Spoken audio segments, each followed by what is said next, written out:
नमस्कार, स्वागत है आप सबका संवाद न्यूज में, जहां हम आपके लिए हर पॉलिटिकल अपडेट का पूरा विश्लेषण लेकर आते हैं और हमारे साथ होते हैं वो अद्भुत गेस्ट जो इस विश्लेषण पर चार चांद लगाते हैं।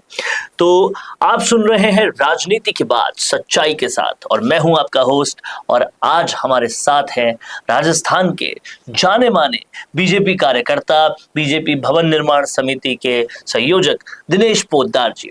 सर, आज बात होगी कांग्रेस के अंदर मचे संगठनात्मक घमासान की। हरियाणा में बदलाव हो गया और अब राजस्थान में भी सुगबुगाहट शुरू हो चुकी है। क्या ये बदलाव ही है या सिर्फ चेहरों की अदला बदली है? तो शुरू करते हैं आज की बातचीत। दिनेश जी, हरियाणा में कांग्रेस ने बड़ा उलटफेर करते हुए राव नरेंद्र सिंह को प्रदेशाध्यक्ष बना दिया और अब चर्चा राजस्थान की भी है। क्या आपको लगता है ये बदलाव कांग्रेस पार्टी को किसी तरह से फायदा देंगे या जो ढाक के तीन पात है उसी तरह से सब कुछ चलता रहेगा? देखिए वरुण जी, कांग्रेस में बदलाव नहीं होता है, हमेशा उथल पुथल होती है। हरियाणा में जो नया चेहरा लाने का कांग्रेस का जो चरित्र है वो कोई चरित्र थोड़ी बदलेगा उससे।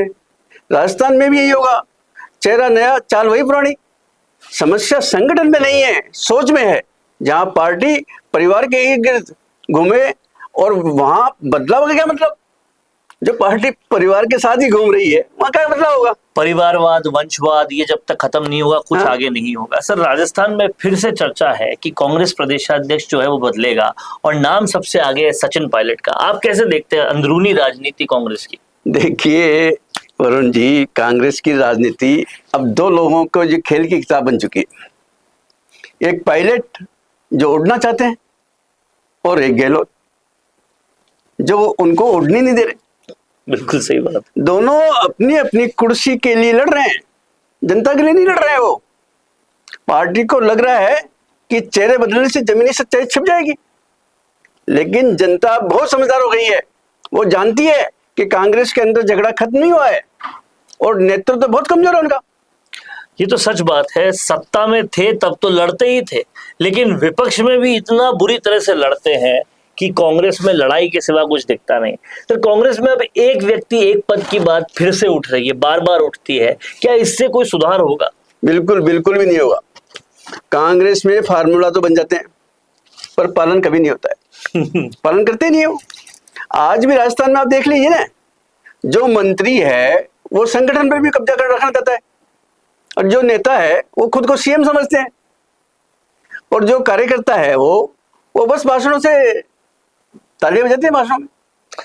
तो भाजपा में बिल्कुल स्पष्टता है, काम करने वाले को सम्मान दो, जनता की सेवा को प्राथमिकता दो। और कांग्रेस में एक सिर्फ क्या है, बयानबाजी, आरोप प्रत्यारोप और कुर्सी की दौड़। ये आपने बहुत ही तरीके से कांग्रेस और बीजेपी के डिफरेंस को विश्लेषित किया है। पायलट की जो बॉटम अप राजनीति है उसे भी समझने की कोशिश करते हैं। सर, सचिन पायलट की रणनीति बॉटम अप अप्रोच कही जाती है, जो गांव गांव जाकर लोगों से मिल रहे हैं।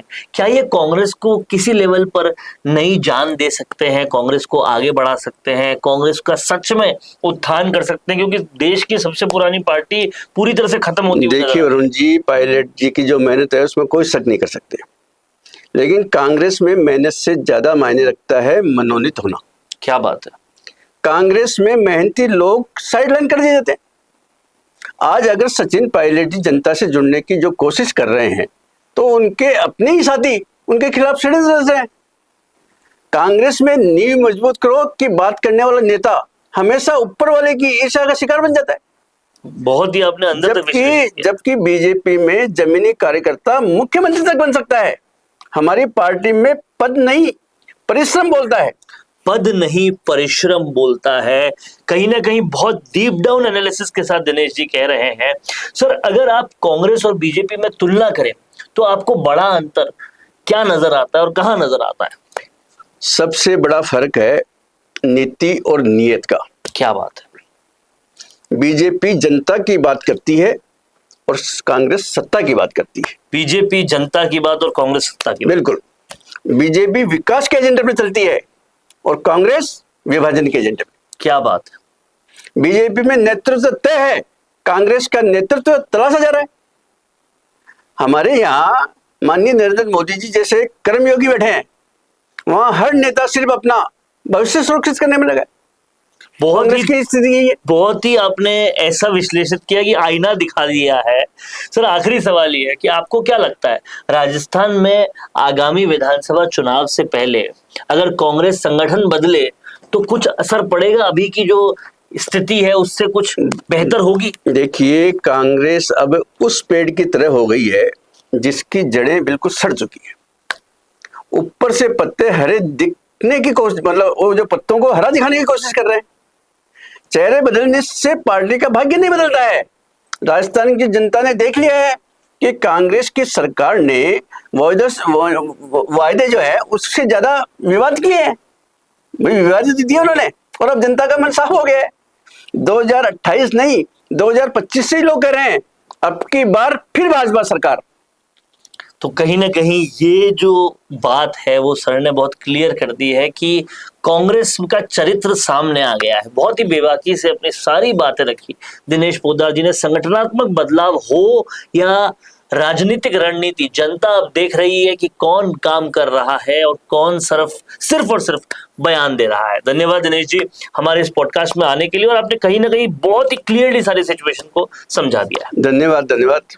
जनता के आशीर्वाद ही हमारा बल है। बिल्कुल, जय हिंद।